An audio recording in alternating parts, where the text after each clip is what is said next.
Welcome to the second in this set of THERMOS training videos. Last time we covered the basics of using THERMOS to create a heat map of a place and defined some simple heat network optimizations. This time I want to talk a bit more about the optimization decisions which THERMOS makes and how to understand what it's doing. Before we start looking at the program, I would like to give a brief description of what I mean by optimization here. In this context, an optimization problem is one where we have a group of decisions to make which control how good some outcome that we value is. The task then for the optimizer is to make a permissible choice for each decision so as to make this outcome that we value as good as possible. Ideally, there should be no way to improve the outcome by changing any of the decisions that have been made. Now, in practice, true optimization is often very difficult. There are too many choices to consider, and there are not enough clever tricks to skip to the end without looking at too many of the alternatives. So in THERMOS, in truth, we settle for producing a high quality satisfactory answer which can perhaps still leave room for improvement. The important decision variables in THERMOS are all related to the objects which you can see on the map. Here's an image of a small THERMOS map to illustrate what I mean. So the decision variables that we're talking about are, firstly, for each building that's being considered, should it be connected to a heat network, or should it use an individual heating system of some sort, its own gas boiler or heat pump or such. So in this drawing I've drawn a little yellow question mark on each building to indicate that there's a decision to be made at each of those points. As well as that, we have to decide for each path that is being considered whether that path should have a heat pipe in it, and if so, how big that heat pipe should be. And I've drawn here a little red dot on each of the pieces of path where we might have to make a decision about whether to use that path or not and what size of pipe we want to put in. For some paths, this decision is essentially the same as whether the building is connected. For example, here I've drawn a little circle around this red dot, and for this path the question of whether to use it is similar to the question of whether to connect this building. On the other hand, for many of the paths that may be going to several buildings, the size of path and the presence of the path depends on what's happening with each of those buildings, and so it's not as simple as that. For example, this one, which I've drawn a sort of diamond shape around, the decision for this path is connected with the decisions for many other parts of the map. And finally, at the supply locations we have to decide whether to purchase a supply technology of some sort and how large that supply needs to be, because the cost varies with the size. What I've described here illustrates another point, which is that the optimization is also defined by some constraints. These constraints are rules about how one of the decisions we make might relate to another. For example, in THERMOS, if we decide to meet a building's demand with a heat network, we must also decide to put pipes in which connect the building up with a supply location, and we must equally decide to install a supply at that supply location. So, for example, we could not reasonably decide to supply this building with a heat network without also deciding to install a heat pipe here. The other thing which we should touch on is the objective in THERMOS. Once we've made our decisions and ensured that they satisfy our constraints, how do we calculate how well we like the result? THERMOS's objective is phrased in financial terms. The goal is always to maximize the difference between a solution's revenues and the costs of building and operating it. The calculation of each term in the objective has some detail that we won't go into here, but this is a list of the component parts. Revenues come from one place, connected buildings. Each building that's been connected provides a revenue, and the magnitude of that revenue is determined by the tariff which the building is on. Costs are more varied. There are a variety of capital costs. The capital cost for pipes, for the plant for the network, for heat exchangers in the buildings, for individual systems, and for any insulation, all contribute to the cost side of the equation. And alongside the capital cost, there are some ongoing costs, the operating costs of the plant, and in some cases of individual systems. So these include the cost of maintenance and also the cost of fuel and the value associated with any monetized emissions, so these have a cost as well.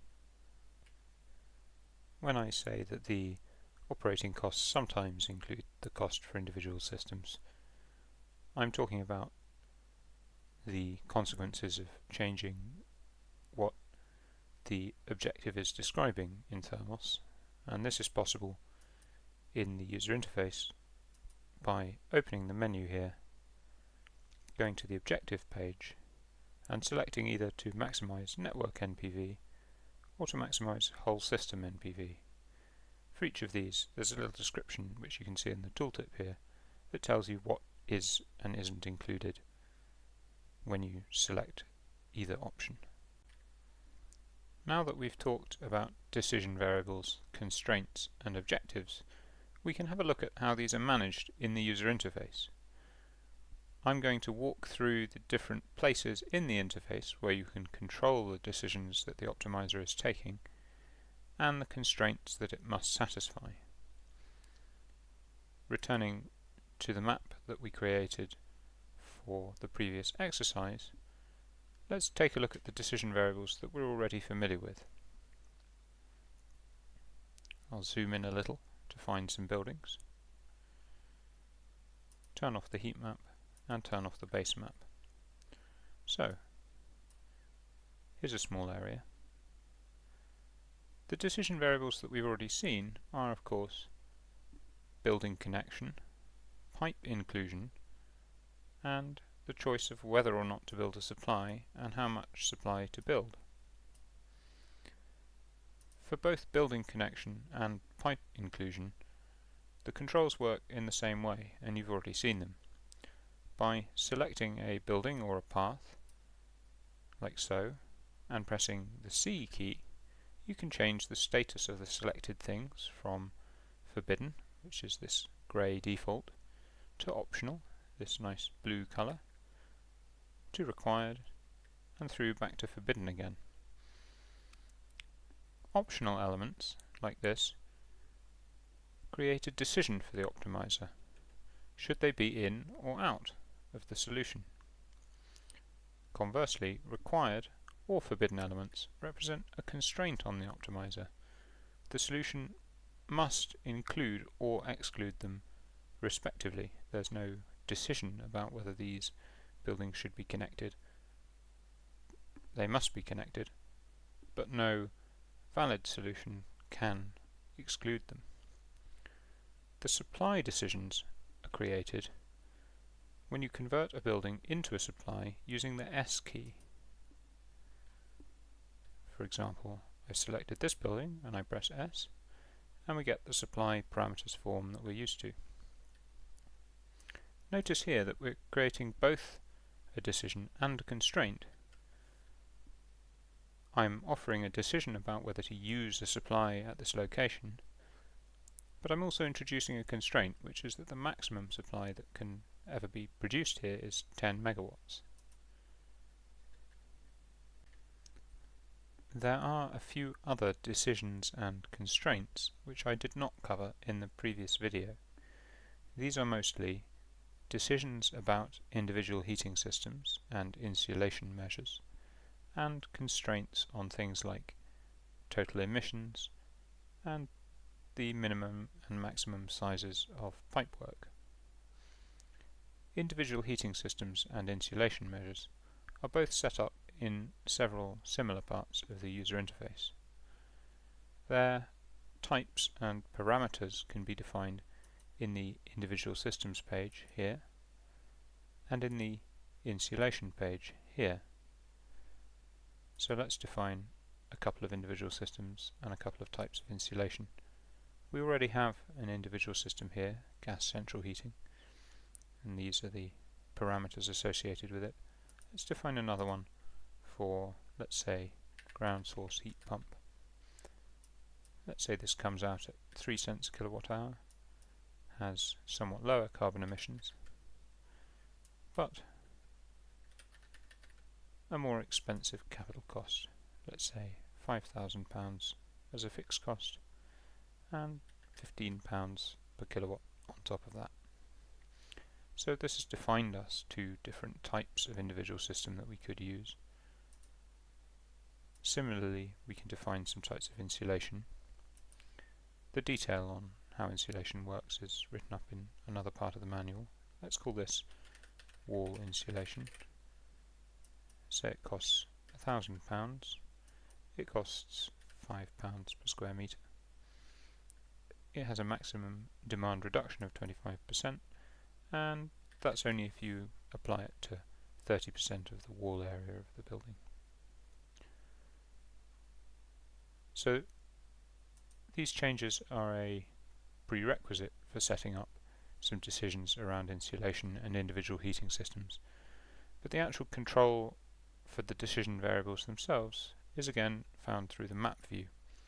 If we go back to the map and select a building, we can press the E key, which brings up this editing window, which allows us to change some things about this building more detailed than we can easily change through the map.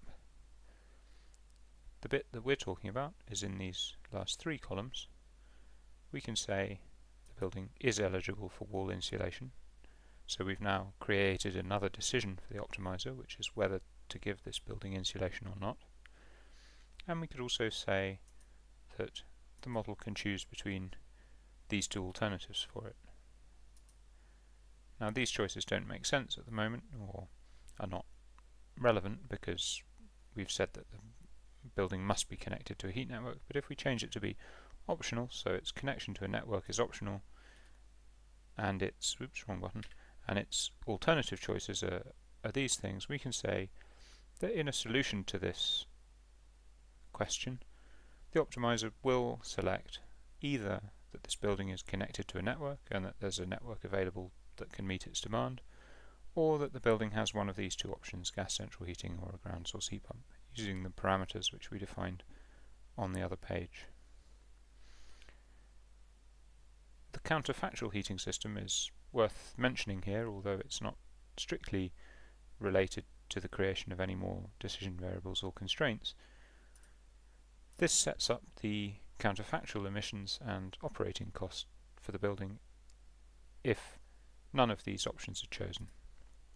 So in this configuration we would be saying the building already has gas central heating, but we're wanting to consider between three possibilities: 1, connecting it to a heat network; 2, connecting it or supplying its heat with a on-site ground source heat pump; or 3, leaving it alone and sticking with the gas central heating that the building already has.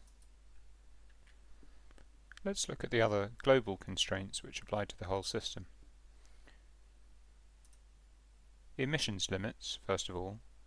In the Objective tab, down here at the bottom, you can set constraints on the maximum annual emissions any allowable solution may have. For example, if I tick this box and put 50 in here, then whatever solution the model chooses, it must achieve no more than 50 tonnes a year of emissions from all of the buildings considered in the solution connected to the network or not. Similarly, if I were to tick this box, the PM25 emissions limit would be 0 tonnes a year, so only technologies for which this value is set to be 0 would be allowable. There is an interesting duality here, or a kind of relation, between these emissions limits and the emissions costs. Because setting a very, very high emissions cost has quite a similar effect to imposing a hard maximum. If you say that CO2 costs £10,000 a tonne, then it would have to be an exceedingly unusual configuration of parameters of the model, or a very difficult situation, for it to choose to emit CO2, as all of the low CO2 options would probably come in less expensive.